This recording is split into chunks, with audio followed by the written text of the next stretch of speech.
অনেকে মনে করতে পারে যে আমরা তো সরকারি দল গঠন করছি। আমি তাকে বলবো, তোমরা সরকারি দল গঠন করছো ভালো কথা, কোনো সমস্যা নাই।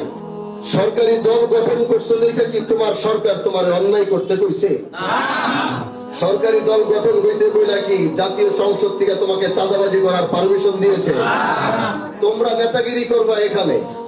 তোমাদের নেতা মনে করো মাননীয় আমাদের প্রাইম মিনিস্টার তারেক রহমান তোমারে চিনবে না, সংসদে দাঁড়ায় কথা বললে সে আমারে চিনবে।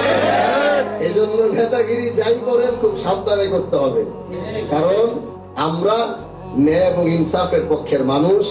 আমাদের এই আওয়াজ আজকে শুধু শিবচরে না, গোটা বাংলাদেশে ছড়ায় পড়ছে। আমাদের এই আওয়াজ আল্লাহ পাক, এই কথাটাই আমি আমার নির্বাচনী বক্তব্যে বলেছিলাম যে হাজী শরীয়তুল্লাহ, আল্লাহ তুমি তাকে শিবচর থেকে গোটা ভারতবর্ষে নেতৃত্ব দেওয়ার তৌফিক দিয়েছো।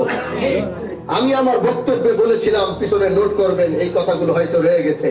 আমি সেদিন দাঁড়িয়ে বলেছিলাম আমি আরেকবার এই শিবচর থেকে আরেকটি ডাক দিতে চাই, যেটা শুধু ভারতবর্ষ না, যেটা গোটা পৃথিবী ছড়িয়ে পড়বে। আর আজকে আল্লাহ পাক সেই দ্বার প্রান্তে, সেই রেল লাইনে, সেই পথে আমাদেরকে উঠিয়ে দিয়েছেন। হয়তো আগামীতে যদি আপনাদের হানজালা বেঁচে থাকে, তাহলে গোটা পৃথিবী হানজালাকে নিয়ে আলোচনা করবে ইনশাআল্লাহ। এজন্য আমি আপনাদের সাথে কাঁধে কাঁধ মিলিয়ে সাথে থেকে চলতে চাই, আপনাদের পাশে থেকে চলতে চাই।